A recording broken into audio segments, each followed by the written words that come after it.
I would like to thank Anna Ramos for her words on Ukraine today, because it's very important, I think, that we remember the real world we are living in, which is beyond our control, but is within our hopes.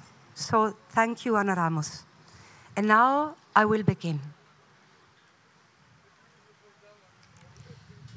Ladies and gentlemen, it is a beautiful day to honor the practice of architecture, sharing diverse experiences to convey a sense of trust, both in our society and in our profession. This speech wishes to contribute to a dialogue and offer a point of view among many others. I am daring to expose my thoughts given the heights of my respect for the commitment of this cultural institution. Building is one of the oldest of human activities, always alive, in transformation. I would say always new, as it expresses the limits and possibilities of alternating societies. Building serves and reveals life. On one side, architects offer the settings for people's everyday life. This noble and prosaic combination of a way of living, producing, and existing. On the other, architects express the decor of a society. In Latin, decorum meant beauty, that which had grace and was rightful for the society. We may thus name decor as the dignity of the multitude of citizens. That dignity embedded in the constants in which customs, ethics, and culture of all time are integrated and survive society's transformations. The citizens of Hasselt have been protecting through centuries the integrity of the 18th century beguinage, an insular architectural complex of beguines houses stitched around a garden and a church. They made space, and in time, they built structures with different scopes, as that of production, a gin factory, or that of social representation, as the Museum Vleugel 58. All of these buildings not only preserve the continuity of the built border around the garden, but moreover have translated the cultural posture of the beguines' houses, which are characterized by almost blind walls toward the street and a filigree of openings towards the interior garden. Z33, House for Contemporary Art, designed architecture extension, settles in continuity with this non-authorial wisdom of time past. On the front, a solid continuous brick wall, 60 meters long and 11 meters high, faces a street. The only three openings are niches of shade, embroidered by plants, a breath of the city. On the back, the dense score of windows facing the garden takes on the rhythm with the existing.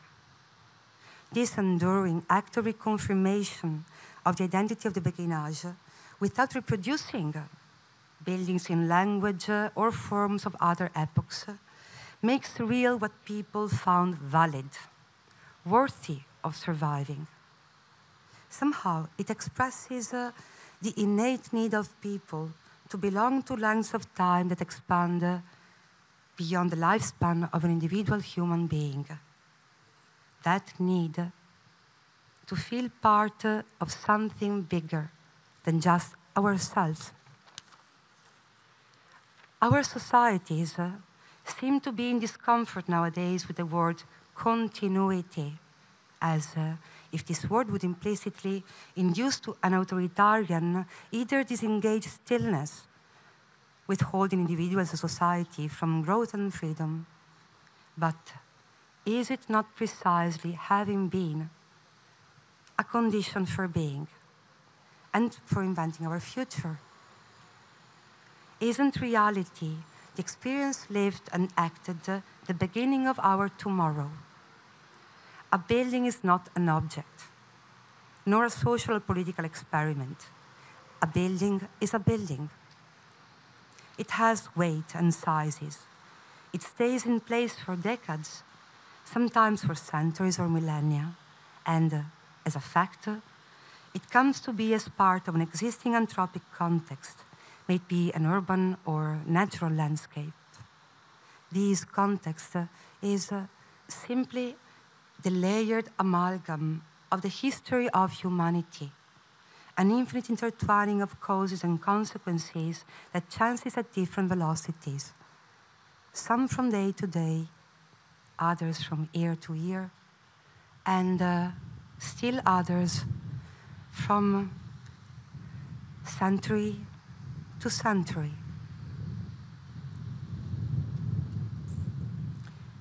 Hasselt Historical Center, French Palaces, Wing 58, Italian Northern Villas. Wandering through streets, alleys, rooms, courtyards, gardens, and other rooms, other courtyards, other alleys, people recall familiar images, familiar as a folk melody or a fable can be. Isn't it wonderful how our minds constantly recompose in unpredictable ways experiences that our senses gathered just a few moments before, with other experiences that are far away in time and space, and that we keep archived in unknown ways. An entrance patio, a tree, a fountain. What do I remember? What do you remember? A building is a building. It reveals dialogues at distances of kilometers and kilometers, of decades and centuries. I believe that architects could challenge the idea of context, emancipated from the nostalgic figurations of a sense of place or from the simplified versions of analog city.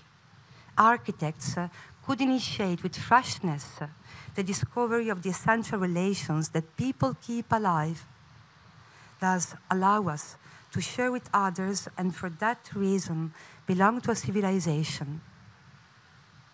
In Les Sacs du Printemps, a bassoon opens the suite singing a theme which weaves a Lithuanian popular theme with Carpathian shepherd's song and melodies from Tibet.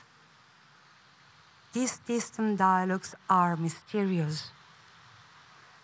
They are genuine and lived as such by people. Human beings can't be without a sense of wonder, and they need to renew a meaningful relation with reality. The beginning of any kind of assignment are the scopes and the budgets, as well as administrative constraints such as plot of property and actual urban and building regulations. The work of an architect begins building the tools to negotiate these constraints as means to reveal meaningful relations. Z33 scope of extending the existing wing dated 1958 by engineer Daniels is translated into an ensemble of simple rooms that vary in size, proportion, and light atmosphere, somehow similar to an urban context. The plurality of roots and the specificity of spaces question the cultural hegemony of the white cube legacy and invites artists, curators, and visitors to confront this context and be active in these spaces. A building is a result of the work of many people, a public assignment, and numerous cultural and political actors. Years of consultation processed by the client, an international competition in 3 stages, the development of an experimental jointless facade, 2 public tenders, 365 working days of building site for almost 5,000 square meters. Small budget, 1,500 € per square meter, and small team, one artistic director, and one manager, one local architect, 2 building site directors, a team of 12 workers, and a design team of 3 to 5 people per year. Almost all students.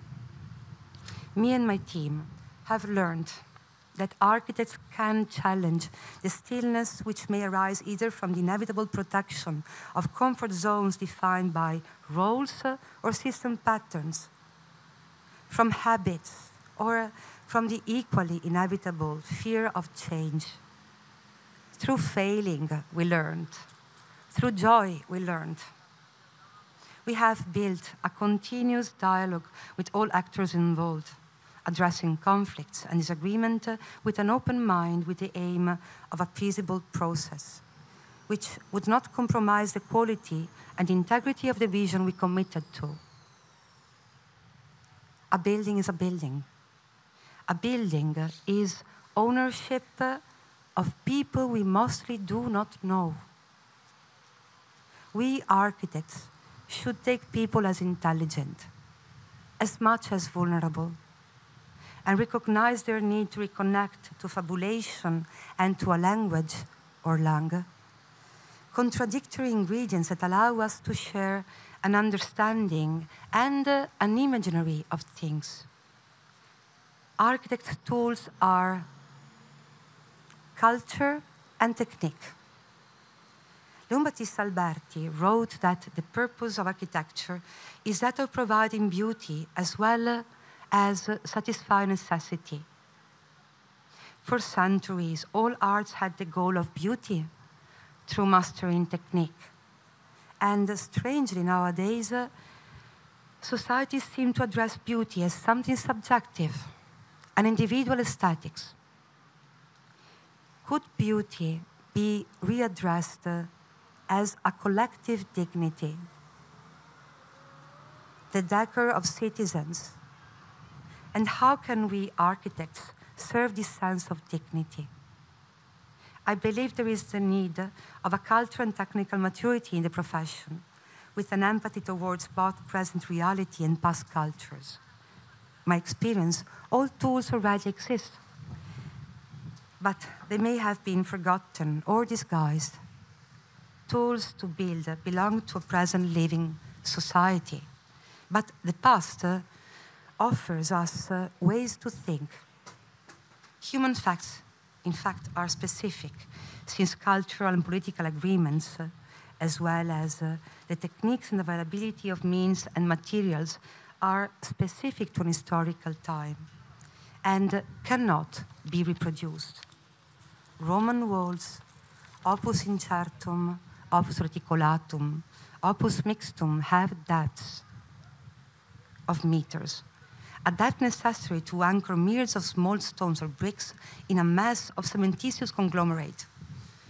The result unfeasible today, yet we may translate with significance their essence by present means.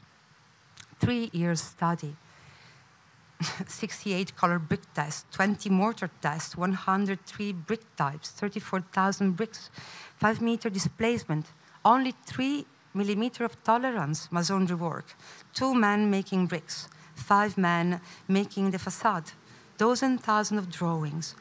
All of this work does not show anywhere, thankfully, but it is necessary for a feasibility with meaning, which is the core for sustainable society. Arendt, Neue National Galerie and Altes Museum columns in Berlin, one column,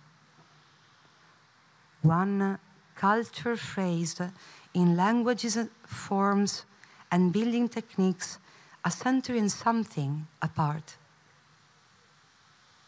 These distant dialogues seem to find substance in the specificity of relations among the parts, even if buildings, as all human facts, may mean one thing to one person and another thing to another person.